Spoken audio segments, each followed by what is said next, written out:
Bonjour. Alors pour la vidéo d'aujourd'hui, j'avais envie de vous parler de mes 10 youtubeurs préférés, en l'occurrence 10 youtubeuses. J'en suis beaucoup plus, mais celle-là c'est vraiment celle que j'aime le plus, quoi. Je regarde essentiellement des youtubeuses américaines. Pourquoi, je saurais pas trop vous dire, parce que j'ai pas trouvé beaucoup de youtubeuses françaises qui m'emballent autant.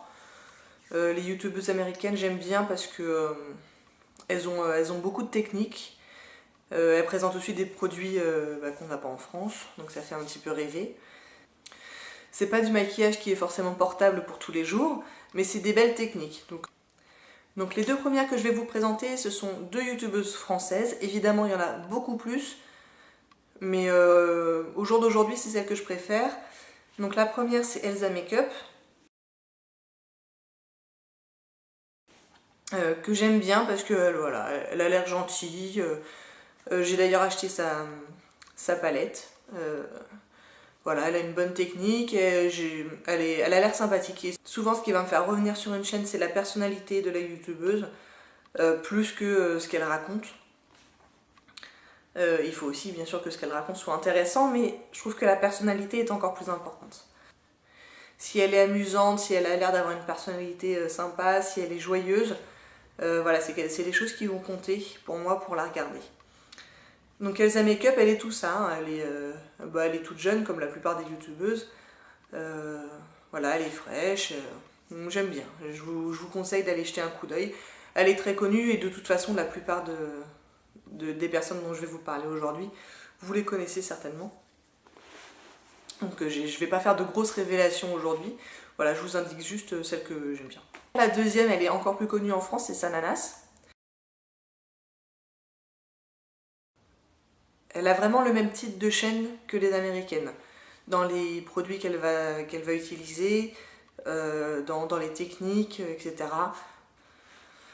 Et Sananas, elle commence à avoir, elle commence ou elle continue d'ailleurs, elle a vraiment un beau petit succès en ce moment. Elle fait plein de projets différents.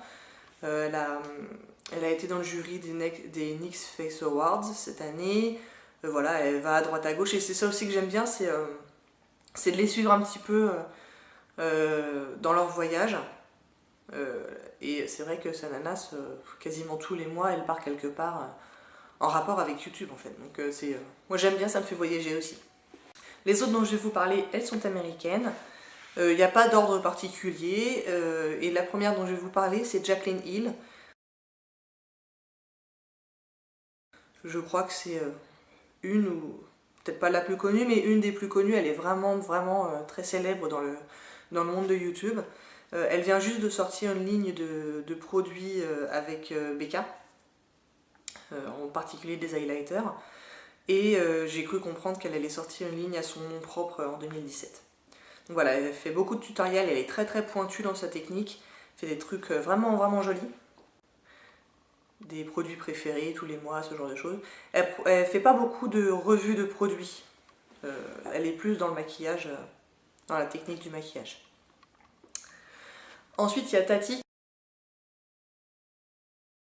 qui elle, au contraire, fait un petit peu moins de tutoriels, mais qui fait énormément de revues produits. Elle sort une vidéo tous les jours. Donc il y a vraiment beaucoup de choses. Et oui, elle fait beaucoup de... En fait, elle achète beaucoup de choses et elle reçoit aussi, j'imagine, beaucoup de choses. Et tous les jours, elle va nous présenter un produit, nous faire un haul. De temps en temps, des tutos, mais c'est pas sa spécialité, on va dire. Elle est un petit peu plus mûre que certaines autres, parce que c'est vrai que là, beaucoup de youtubeuses sont très jeunes, hein, sont entre 20 et 25 ans. Tati, elle va se rapprocher de mon âge à moi, en l'occurrence, moi j'ai 34 ans, elle est, je crois, dans ces eaux-là. Et du coup, elle a des préoccupations qui me concernent aussi, genre les premières rides, etc. Donc voilà, Tati, j'aime bien, c'est complètement autre chose par rapport à Jaclyn Hill. C'est vraiment différent, mais j'aime bien. Elle a des avis pointus, elle fait, vous savez, des revues sur la journée. Donc voilà, on peut avoir une vision un peu plus globale de tout ce qui se passe dans le monde du maquillage. Alors c'est pas exhaustif, hein, parce que je ne pense pas qu'on puisse l'être, mais voilà, elle sort vraiment beaucoup de choses. Un petit peu dans le même genre, on a Emily Noël 83. qui je crois était présentatrice météo, quelque chose comme ça. Bref, elle est à l'aise devant la caméra, ça se voit. Et elle aussi, alors elle fait pas une vidéo quotidienne, mais elle fait beaucoup de revues de produits. Un petit peu de tutos, mais en général c'est couplé avec une revue d'un nouveau produit en fait. Et souvent ses avis, je les trouve pertinents. En tout cas sur ce que moi je peux en dire. Voilà, elle n'est pas tout blanc, tout noir, elle a des avis... Quand elle n'aime pas un produit, elle n'hésite pas à le dire. Ce qui fait que quand elle aime un produit, on a plus tendance à la croire. Contrairement à d'autres youtubeuses qui on a l'impression qu'elles aiment tout, et en fait qu'elles aiment tout parce qu'elles ont reçu les produits ou parce qu'elles sont sponsorisées, etc. Émilie Noël 83, j'ai pas cette impression là avec elle. J'ai vraiment l'impression qu'elle est honnête en fait dans ses avis. Et elle est maman, ce qui ne gâche rien parce que voilà, je me sens un petit peu plus proche d'elle que d'autres. Alors encore un autre univers avec la youtubeuse Vintage Ortaki. C'est une make-up artiste, donc c'est le métier à la base.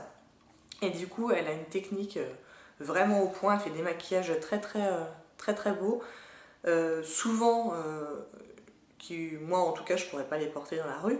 Mais voilà, c'est divertissant de voir des choses un petit peu artistiques en fait. Tara Babies. Alors elle est pas très connue en fait. Elle n'a pas énormément d'abonnés, je crois que c'est entre 100 et 200 000. Et j'aime pas du tout la façon dont elle se maquille. Je pourrais jamais me maquiller comme ça, donc je la suis pas du tout pour son côté tutoriel, parce qu'elle se maquille devant la caméra assez régulièrement. C'est pas du tout pour ça que je la suis. Elle a une collection de maquillage, j'ai jamais vu ça. Elle l'avait filmé en 2014 il me semble, et ça fait 2 vidéos d'1 heure. Et elle va pas dans le détail, hein. Elle va relativement vite. Mais j'ai jamais vu une aussi grande collection de maquillage et moi ça me fait complètement rêver. Je la regarde de temps en temps cette collection. Je crois qu'elle doit refaire une plus récente bientôt il me semble.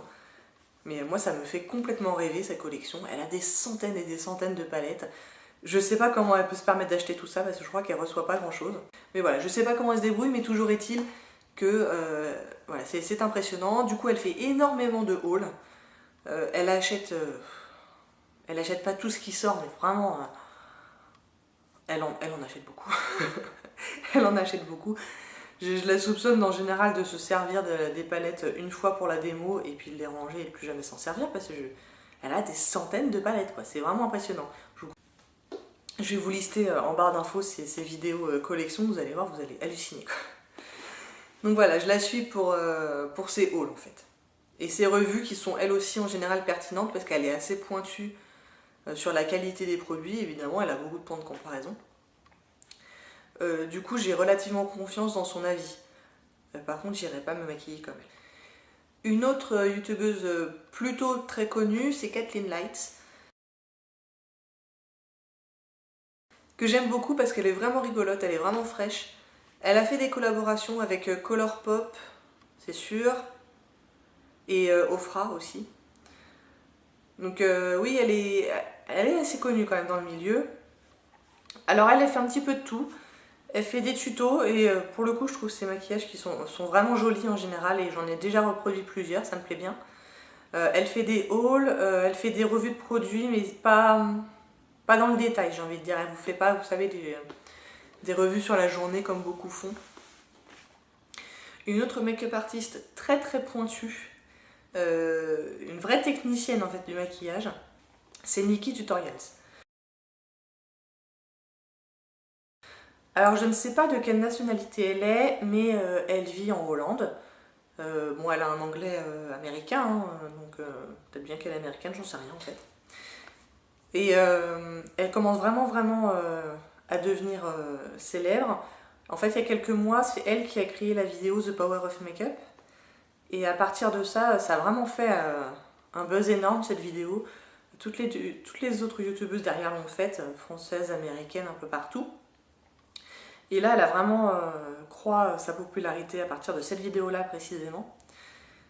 Et elle va faire des maquillages. Alors, pour le coup, c'est vraiment pas des maquillages que moi je pourrais porter tous les jours. Il y a vraiment beaucoup de maquillage, elle en met énormément. Mais En particulier le travail sur les yeux est très précis. C'est vraiment éducatif comme genre de vidéo. Si on s'intéresse au maquillage, si on s'intéresse à la technique du placement, des couleurs, etc. C'est une bonne prof quoi. Elle aime beaucoup l'univers des drag queens, du coup souvent elle s'inspire des techniques de drag queens pour faire son maquillage à elle. Parce que c'est vrai que les drag queens ont des techniques, forcément pour paraître plus féminines, ont des techniques de maquillage assez poussées. Et du coup elle s'inspire de ça et elle fait vraiment des trucs très très jolis. C'est beau ce qu'elle fait quoi, je le porterai pas mais c'est beau, c'est joli à regarder quoi. Et elle vient de sortir une collaboration avec Too Faced, ce qui prouve aussi sa popularité parce que c'est quand même une grosse marque. Elle a fait une palette, c'est pas encore sorti là, ils sont en train de faire la promo mais c'est pas encore sorti. Et je ne sais pas si ça sortira en France, aucune idée. Elle est pas super connue en France donc je suis pas sûre que ça sorte en France, très franchement ça m'étonnerait un petit peu. Et enfin ma 10e et dernière youtubeuse que j'ai envie de vous présenter aujourd'hui, son pseudo c'est Young, Wild and Polished. Donc elle aussi c'est quelqu'un qui va se rapprocher plutôt de mon âge, qui est dans sa trentaine. Elle est mère de 3 enfants assez grands. Et elle s'est mise à YouTube relativement récemment, je dirais il y a peut-être 2 ou 3 ans. Au départ c'était pour les ongles. Pareil, elle a une collection de vernis à ongles, elle en a des centaines quoi.